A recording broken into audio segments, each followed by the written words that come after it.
কষ্ট হচ্ছে বকতে, তাও বকছি কেন, অনেকদিন পর আপনারা এতগুলো মহব্বতের মানুষ এসেছেন, এই হতভাগা বেঈমান একটা বাঁদর নালায়ককে যে কত ভালোবাসেন আপনারা, তার বিনিময়ে আমি দিতে পারবো না। তো দুটি কথা দিই, মা বোনেরাও শুনবেন, খুব দামি কথা, আসদার বেশিক্ষণ নয়। তো এই কি দিবে কি দিবে এটা শুরু হলো। এবার আমি একটা উদাহরণ দিব। উদাহরণটা কি? উদাহরণটা ধ্যান দিয়ে শুনেন, খুব মন দিয়ে শুনবেন। আমি আমার ভাগনা গ্রামে আমার ভাতিজাকে ডেকে বলছি, ভাতিজা আমি মালদা চললাম জলসা করতে রে বাবা, এই যে থলিটালে তো মার্কেট থেকে এই যে মালগুলো বলেছি এটিকে কিনে এনে তোর চাচিকে দিবি, তোকে আমি কিছু দিব যা, তোকে আমি কিছু দিব যা, তুই কাজটা করে দে। ব্যাগ হাতে নিয়েছে, পর্চি হাতে নিয়েছে, টাকাও নিয়েছে, গাড়িও বের করছে যাবে, কিন্তু ব্যাগটাকে খালি রং করছে। মানে ওর মন ওই যে চাচা কি দিবে বুঝতে পারছি, ওর ওই কাটিংটা থেকে আমি বুঝে নিয়েছি। তোর কি মনে হয় তোকে আমি কিছু দিব না? তখন আমি ওকে কি বলতে শুরু করলাম, তোর বোনের বিয়ের দিনে 100 টাকা দিয়েছি, ঈদের দিনে 200 টাকা নিলে, বকরা ঈদের দিনে 100 টাকা দিয়েছি, যেদিন তুই নানির বাড়ি গেলি আমাকে দেখা করলি 100 টাকা দিয়েছি, পরীক্ষার রেজাল্টের দিনে 500 টাকা দিয়েছি, জালসার দিনে 100 টাকা দিয়েছি। যখন এতগুলা বলে দিয়েছি তখন মানলো তোর দিয়েছি, তাহলে দিবে। তো আল্লাহ এখনো বলছে না কি দিব, কিন্তু কি দিয়েছে বলে বলতে শুরু করলেন। আলাম ইয়াজিদকা ইয়াতীমা ফাআওয়া, আলাম ইয়াজিদকা ইয়াতীমা ফাআওয়া, ওয়া ওয়াজাদাকা দাল্লান ফাহাদা, ওয়া ওয়াজাদাকা আইলান ফাগনা। আল্লাহ তাবারক ওয়া তাআলা বলছেন, হে নবী তুমি এতিম ছিলে, আমি তোমাকে জায়গা দিয়েছি, তুমি গুমরা ছিলে, আমি হেদায়েত দিয়েছি, তুমি নিঃস্ব ছিলে, আমি মালে মালামাল করেছি।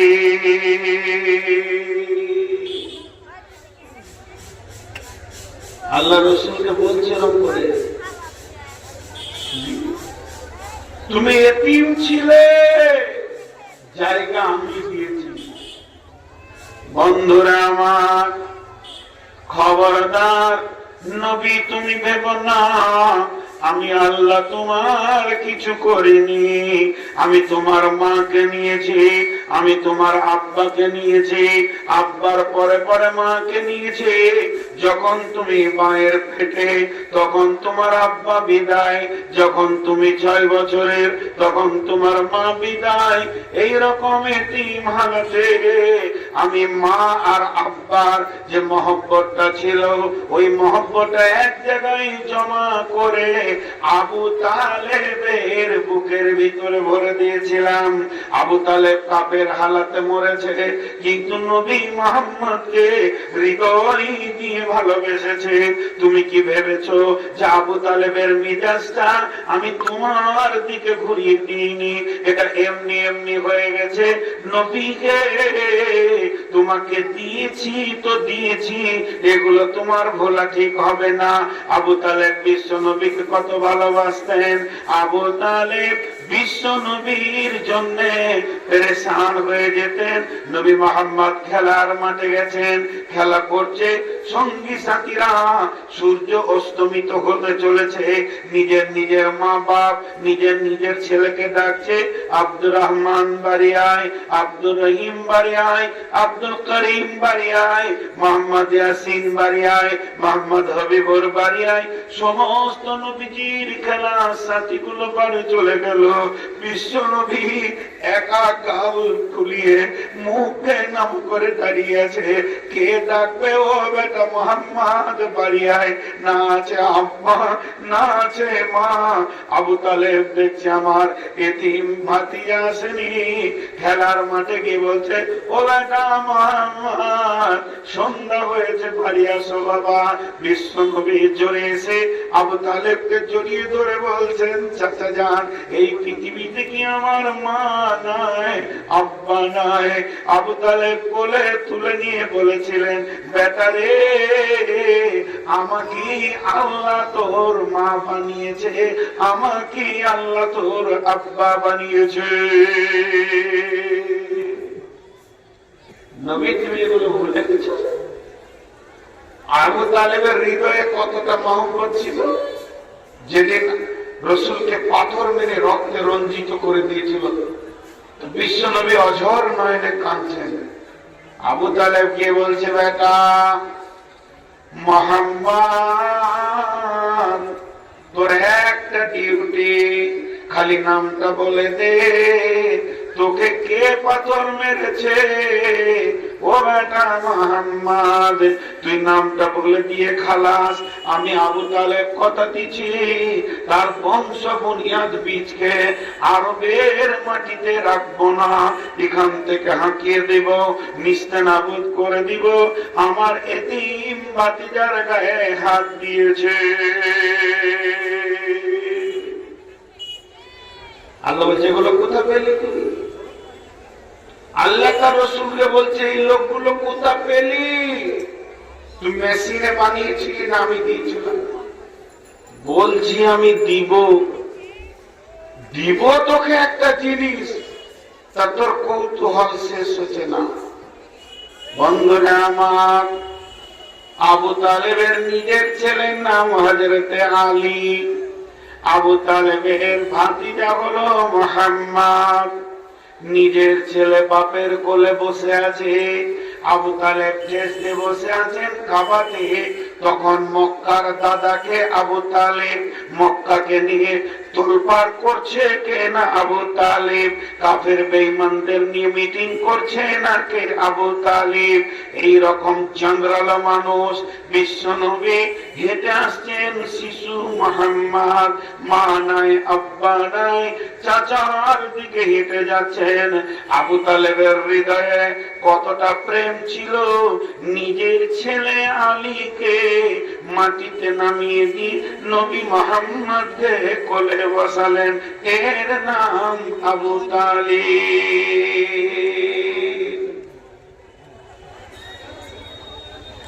এর নাম আবু তালিব। মা বোন, আর অল্প মধ্যে মেয়েদের ঘটনা ঢুকবে। এই যে বাঁশ টাওয়ার দেখেছেন, টাওয়ার, তারপরে ওই রেল কি বলে ইলেকট্রিক পোল দেখেছেন কিনা? তো পোলের চারিদিকে টান দেয়। পোল যদি বলে আমি একাই তারকে ধরে আছি, হবে? বলেন হবে? আল্লাহ বলছেন, শোন, ওয়াজাদাকা দাল্লান ফাহাদা, নবী হে, তুই তো গুমরা ছিলি, তুই হেদায়েত ছিল না, তোর বাপ তো মুশরিক, তোর মা তো মুশরিকা। এমন একটা জায়গায় তোর জন্ম, গোটা আরব যেন কৌতূহলিকতা, আপনার কি না মূর্তি পূজাতে ব্যস্ত। সেই জায়গাতে জন্ম নেওয়ার পর আমি আল্লাহ তোকে হেদায়েত দিয়েছি, শুধু হেদায়েত দিইনি, তোকে আখিরি পয়গম্বর করেছি। এইটুকু শুধু নয়, তোকে নবীদের নবী বানিয়েছি। আমি কি তোকে ফিরাইছি দিইনি? কিন্তু এখনো আল্লাহ বলছেন না যে কি দিবে, কি কৌতূহলে রসুলকে রেখেছেন। ওই জন্য আমি বললাম আমাকে জিজ্ঞেস করে নেবেন যদি বলতে ভুলে যায়। এবার আসেন খন্দকের যুদ্ধের দিন, সমস্ত তাবু উড়ে চলে গেল, কাফের বেঈমানেরা পরাজিত হয়ে গেল, মুসলিমেরা বিজয়ী তুলছে, চারিদিকে সনসন বাতাস, গর্জন দিয়ে বৃষ্টি, প্রখর ঠান্ডা। এই অবস্থায় বিশ্ব নবী রয়েছেন তাবুতে, আর আঁধারে তাবুর পাশে এতগুলি তালোয়ারকে বেঁধে একসঙ্গে যেমন করে নামালে ঝানাক করে যে একটা শব্দ হয়, ওই শব্দটা হলো আল্লাহর নবী শব্দটা শুনলেন আর আঁধারে বললেন, কে সাদ নাকি? হযরতে সাদ রাদিয়াল্লাহু তাআলা আনহু বললেন, জি ইয়া রাসূলুল্লাহ, আমি সাদ, আমি এক গুচ্ছ তলোয়ার নিয়ে এসেছি শুধু আপনার জন্য। সারা রাত জেগে আপনাকে আমি পাহারা দিব। আমি একটা সাদের, আমি আমার হাজার সাদের জানের থেকে একটা নবী মুহাম্মাদের জানের অনেক মূল্য। আল্লাহ বলছে, বল এই লোকটার মিজাজটা কে রকম বানালো, তোর জন্য নিজের দানকে ঢেলে দিচ্ছে। হযরতে আবু তালহা রাদিয়াল্লাহু তাআলা আনহু উহুদের যুদ্ধের দিন নবীজি একটা পাথরে উঠতে পারছেন না, তার কারণ গোটা শরীরটাতে লোহার জামা ছিল, স্বাভাবিকতাই ভারী বেশি হয়ে গেছে।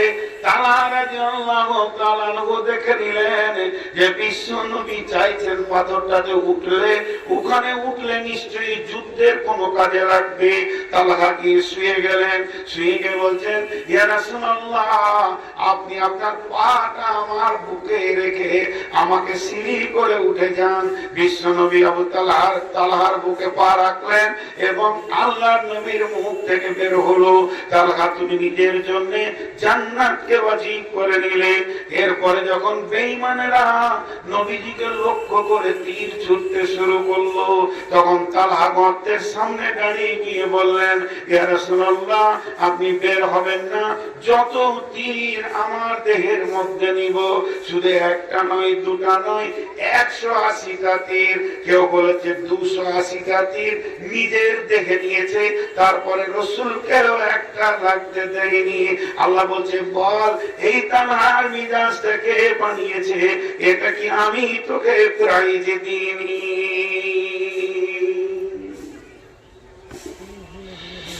কিন্তু আর একটা জিনিস দিব, তোকে রাজি করব। আর একটা জিনিস দিব, যে জিনিসটা দিব তুই রাজি হয়ে যাবে, তুই রাজি হয়ে যাবে। ভাইয়েরা আমার, এগুলো ভাবার আছে। চরিত্র কত মূল্যবান যে আল্লাহ তাবারাক ওয়া তাআলা বিশ্ব নবীর চরিত্রটাকে ধীরে ধীরে ধীরে ধীরে ধীরে ধীরে ধীরে বানাচ্ছেন। মায়েরা আমার, বোনেরা আমার, আল্লাহ তাবারাক ওয়া তাআলা এরপরে কি বলছেন? ওয়াজাদাকা দাল্লান ফাহাদা ওয়াজাদাকা আইলান ফাআগনা।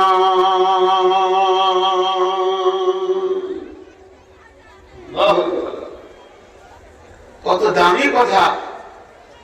ওয়াজাদাকা দাল্লান ফাহাদা ওয়াজাদাকা আইলান ফাআগনা। আল্লাহ বলছে, নিঃস্ব থেকে তোর একটা টাকাও ছিল না, আমি আল্লাহ তোকে মালে মালামাল করে দিলাম। জি, আল্লাহর উপহারের ভিতরে যতগুলো আছে তার মধ্যে নবীর বিবিরাও একটা উপহার। নবীর বিবিরা উপহার ছিল না? এক নম্বর বিবিটার নাম খাদিজা। এই খাদিজা কোন সতীনের মুখ দেখেননি। খাদিজা যতদিন বেঁচে ছিলেন বিশ্ব নবী দ্বিতীয় কোন বৈবাহিক আবদ্ধে আবদ্ধিত হননি। অতএব একটি বিবি হচ্ছেন খাদিজা। আল্লাহ রাসূলকে এবার বলছেন, হে নবী, খাদিজা কত বড় তোমার জন্য নিয়ামত ছিল। কেমন মেয়ে নির্বাচন আমি করে দিয়েছিলাম তোমাকে। বিশ্বনবী তিলে তিলে তিলে তিলে আস্তে আস্তে জওয়ান হয়ে গেল। 25 বছর ঢুকতে চলেছে, 24 ক্রস করে দিয়েছে। এমন সময় আবু তালেব লোককে বলছে, এতিমটাকে কষ্ট করে মানুষ করলাম, শুধু যদি একটা বউ আর একটা খাওয়ার ব্যবস্থা হয়ে যায়, তাহলে আমি নিশ্চিন্তের শ্বাস ফেলতে পারবো।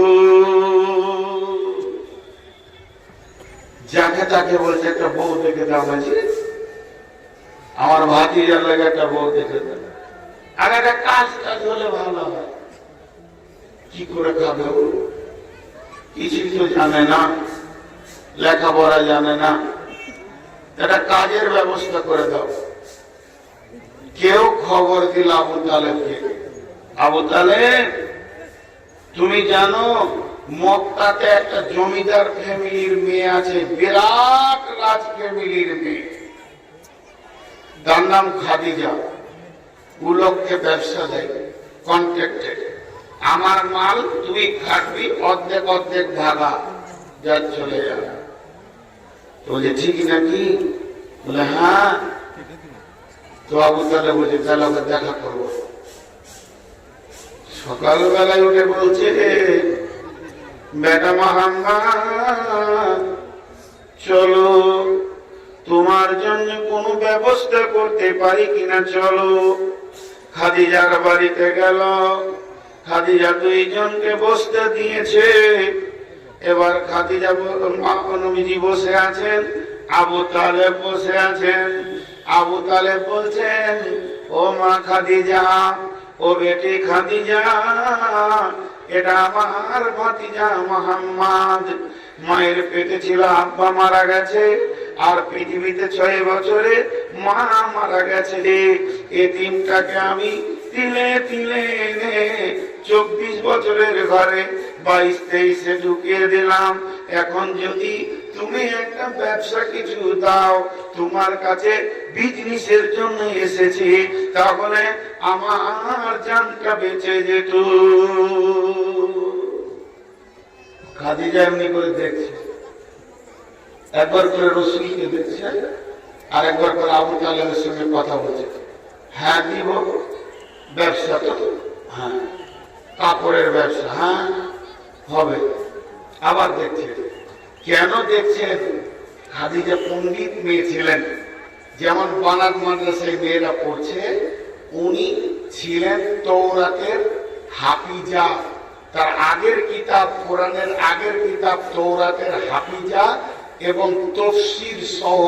তো ওই যে তৌরাতে লেখা আছে যে শেষ নবী আসবে, তার চেহারাটা হবে লাজুক লাজুক, এবং তার চুলটা হবে একটু ভাঁজ দিয়ে ঘুমড়া করা, এবং নাকটা এরকম হবে, মুখটা এরকম হবে, চেহারাটা এরকম হবে। ও তৌরাতে পড়েছে, আর তার সঙ্গে একবার করে মিল আছে। কিন্তু আর মনটা খালি ওই পিঠের কাপড়টা সরে গেলে ভালো হতো। কেন? যেমন স্ট্যাম্প মারে কাগজে, প্রত্যেকটি নবীর পিঠে আল্লাহর একটা স্ট্যাম্প ছিল, কবুতরের ডিমের মতো ঘাড়ের কাছে, ওইটাকে মাহরে নবুয়াত বলা হয়। তো ওটা রাসূলের ছিল। আবার ঘুরছে, আবার কথা বলছে, কিন্তু খাদিজা লক্ষ্য করেছে 24, 25, 24, 22, 23, 24 বছরের যুবক, ঘাটটাকে নাম করে আছে, লাজুক লাজুক বাপ, তারপরেও কোনো মেয়ের দিকে নজর তুলে তাকাচ্ছে না। তখন খাদিজা দেখছে বড় চরিত্রবান মানুষ, বড় চরিত্রবান যুবক, এটাই আখিরি পয়গম্বর হবে। ওর ক্লিয়ার করতে পারছে না, শেষকালে ব্যবসার কথাটা হয়েই গেল। ঠিক আছে, ও কালকে পাঠিয়ে দেবেন আপনার ভাতিটাকে, ওকে ব্যবসা দিয়ে দিব। সকালবেলায় বিশ্বনবী গিয়ে পৌঁছালে এরকম করে আছে, নজর তুলে না, কাপড় চোপড় গুছিয়ে, চাদর রুমাল যা সেই যুগের কাপড়, একদম বড় একটা বোঝা বানালেন খাদিজা। খাদিজা মনে মনে করছে যদি নবী হয় তাকে কষ্ট না দিয়ে এক কাজ করি, একটা গোলাম দিয়ে দিও। মাইসারা বলে একটা গোলামকে ডাকলেন, মাইসারা, মাইসারা রে। বলে জি মালিকিন বলেন। বলে মাইসারা শোনো, এই যে কাপড়গুলো দিলাম, এই ব্যবসাটার মালিক হলাম আমি, আর ব্যবসাটার ম্যানেজার হলো মুহাম্মদ সাল্লাল্লাহু আলাইহি সাল্লাম, আর তুমি হবে গোলাম। বোঝা তুমি বইবে এবং পিছনি শো করবে। বেরিয়ে গেল। বিশ্বনবী মক্কা থেকে বেরিয়ে চলে গেলেন, শামের উদ্দেশ্যে রওনা হয়ে গেলেন যে বেচতে বেচতে বেচতে বেচতে শাম চলে যাব, আবার মাল কিনবো, আবার দেখবো, চলবে এখন বেশ কিছুদিন লম্বা ব্যবসা। মাইসারা চলে গেল। খাদিজার এবার মনে পড়েছে কি কেন জিনিসটা ভুল হয়ে গেল। তওরাতে বলছে বলে অনেক জানের দুশ্মন হবে, ভুল হয়ে গেল। ফোন তো নাই যে আটকিয়ে দেবে, চলেই গেল। এই যে ওর মগজে একটা জিনিস ঢুকে গেল যে ওর মেলায় দুশ্মন হবে, জানকে মারার লেগে, তো খাদিজার ভিতরে একটা ছটফটানি ভাব থেকে গেল। এ ভাব আর বের হচ্ছে না।